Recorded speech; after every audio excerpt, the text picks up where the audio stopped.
Alors, vous avez compris dans la vidéo précédente l'importance d'aligner les émotions, les sensations avec vos images. Donc, les images, c'est votre subconscient, les émotions, c'est votre cerveau limbique, donc l'inconscient, et les sensations, c'est ce qu'on appelle le cortex pariétal, qui se situe un petit peu derrière le nez, entre les deux oreilles, et qui fait le lien entre le subconscient et l'inconscient. Alors, vous avez vu cette séparation que vous voyez apparaître à nouveau à l'écran entre le cerveau gauche et le cerveau droit. Eh bien, cette barre, c'est pas tout à fait une barre, c'est, regardez, une sorte de colonne, parce que ce qui sépare le cerveau gauche du cerveau droit, ce sont vos pensées. Une pensée par seconde. En fait, c'est comme le périphérique à l'heure de pointe. Quand vous allez à Paris, si vous voulez traverser pour aller à Neuilly, mais vous traversez le périph', vous ne pouvez pas parce que vous avez une pensée seconde. C'est une voiture par seconde, vous ne pouvez pas passer. Par contre, si le trafic commence à se ralentir, s'il y a une pensée toutes les 5 secondes, vous allez commencer à pouvoir vous préparer, une pensée toutes les 10 secondes, eh bien vous pouvez peut-être traverser, une pensée toutes les 20 secondes, vous traversez. Donc en fait, c'est ça, le passage dans l'auto-hypnose. C'est le ralentissement de vos pensées qui vous permet d'avoir une pensée toutes les 10, les 15, les 20 secondes pour imager et passer de l'autre côté, dans le pays des rêves où tout est possible. Eh bien ça s'explique grâce aux ondes cérébrales. Vous avez plusieurs types d'ondes cérébrales que vous voyez apparaître à l'écran. Et la plus connue, c'est l'onde bêta. L'onde bêta, c'est ce qui caractérise l'état de veille. Vous êtes du matin au soir dans l'état de veille. Et cet état de veille se caractérise par l'électroencéphalogramme où vous voyez donc entre 13 et à peu près 25 Hertz donc d'activité. Et vous avez 3 niveaux bêta. Bêta 1, bêta 2, bêta 3. C'est-à-dire de 13 à 17, de 17 à 21 et de 21 à 25 Hertz. De 13 à 17 Hertz, vous êtes dans ce qu'on appelle un état de veille normal. Donc, quand vous êtes dans les ondes bêta, vous libérez de la dopamine. La dopamine, c'est ce qui nous permet d'avoir de la motivation et des idées. Et la dopamine se transforme, si vous voulez en savoir plus, vous l'avez dans le neuroséminaire, la formation du neuroséminaire se transforme en noradrénaline qui vous donne de l'énergie.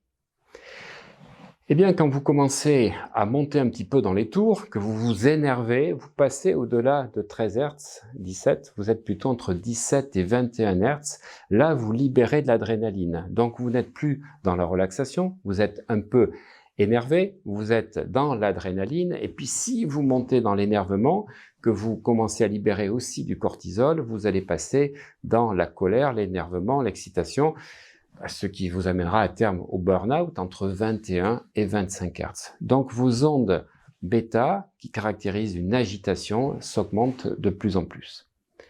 Dessous, vous voyez apparaître donc les ondes alpha. Les ondes alpha commencent à partir de 12-13 Hz jusqu'à 7 Hz. Les ondes alpha sont caractéristiques en fait de l'apaisement, du calme, de la relaxation. Elle caractérise ce qu'on appelle l'état d'endormissement.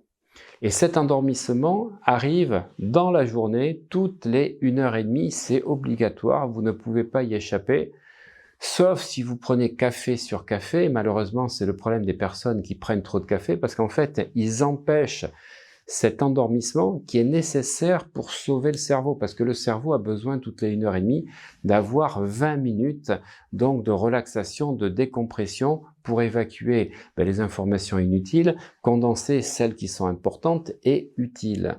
Et ces ondes alpha donc vont apparaître au bout d'1h30.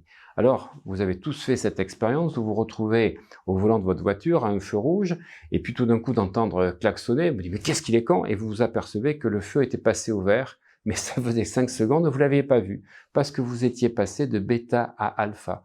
Ou bien vous marchez en ville, combien de fois ça m'est arrivé, tout d'un coup de plus savoir où j'ai mis ma voiture, et de me dire « qu'est-ce que je fais là ?» En fait, j'ai marché automatiquement, et le cerveau s'est mis donc en relaxation. Nous avons tous fait cet effet-là. C'est un état d'auto-hypnose qui se produit toutes les 1h30 pendant à peu près 15 à 20 minutes. Ça s'appelle le cycle ultradien, c'est-à-dire que c'est un cycle qui se fait plusieurs fois dans la journée pour permettre la sauvegarde et la protection de notre cerveau, surtout dans notre intégrité psychique. C'est dans cet état alpha que se produisent les premiers états d'hypnose. Donc nous sommes dans une hypnose légère, c'est l'auto-hypnose que nous allons expérimenter dans cette formation. Si nous accédons aux ondes θ, là il faut être accompagné, c'est ce que j'apprends dans ma formation d'hypnose, toutes mes formations d'hypnose ou ceux qui viennent se former à mon institut de Bordeaux, nous rentrons dans les ondes θ. Et les ondes θ sont entre 4 et 7 Hz, correspondent à l'hypnose moyenne, et ces ondes θ nous provoquent donc du sommeil avec rêve. Voilà. Et puis ensuite, en dessous de 4 Hz, entre 1 et 4 Hz, nous rentrons dans les ondes delta. Les ondes delta qui sont celles du sommeil profond, du sommeil sans rêve. C'est là que se fabriquent les hormones. C'est aussi ce sommeil sans rêve que l'on peut avoir quand on est au-delà de 2 grammes d'alcool dans le sang. Vous êtes dans le coma éthylique, pas le coma hypnotique, le coma éthylique, ou lorsque vous êtes en anesthésie. Alors la conscience est toujours là parce qu'elle enregistre tout, et les personnes qui ont eu des opérations sont capables sous hypnose de se rappeler, de reproduire exactement ce qui s'est passé. Voilà. Puis en dessous d'un 1 Hz, on rentre dans les ondes mu, et puis après on a les ondes zeta, donc les ondes mu qui sont caractéristiques des ondes que nous avons donc dans les EMI, les expériences de mort imminente. Voilà. Et puis entre 7 et 13 Hz, dans les ondes alpha, il y a plusieurs classifications. On a les ondes SMR, on a les ondes kappa, on a les ondes lambda, on a les ondes sigma qui se situent sur des petits tunnels d'ondes. Des fois on est entre 9 et 10, des fois on est entre 10 et 11 Hz, des fois on est entre 8,5 et 9,5. Retenez que les ondes sigma, c'est aux alentours de 10,5, 11 Hz, et c'est la fréquence qui correspond en fait donc à l'harmonisation des 2 hémisphères. Vous avez les 2 hémisphères en même temps, donc vous avez une conscience tout en étant un peu dissocié du mental.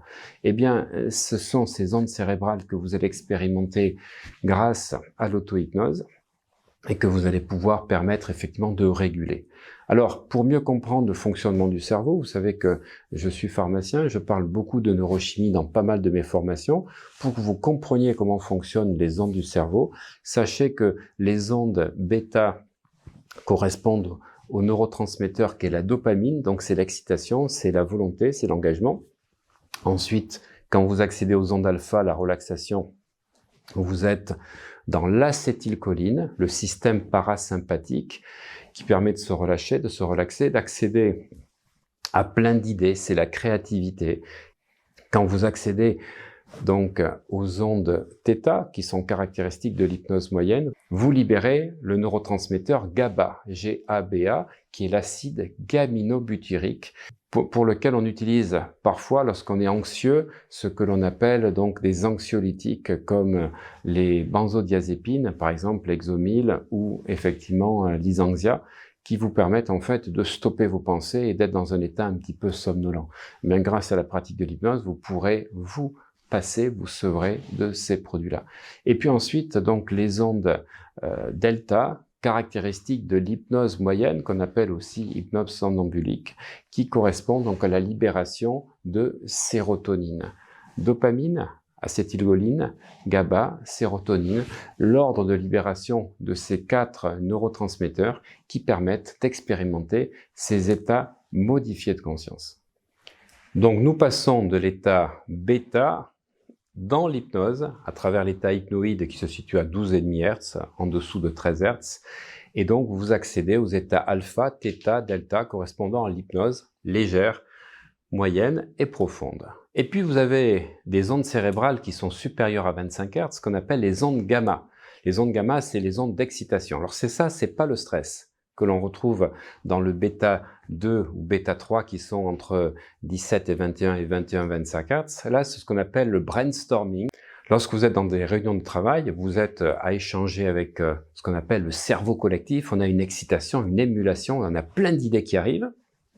Ce qu'on appelle aussi les masterminds, que Napoleon Hill a rendu célèbre en expliquant ce cerveau collectif. Et bien en fait, les ondes des cerveaux s'activent les unes les autres, elles s'excitent et on passe à 60 Hz.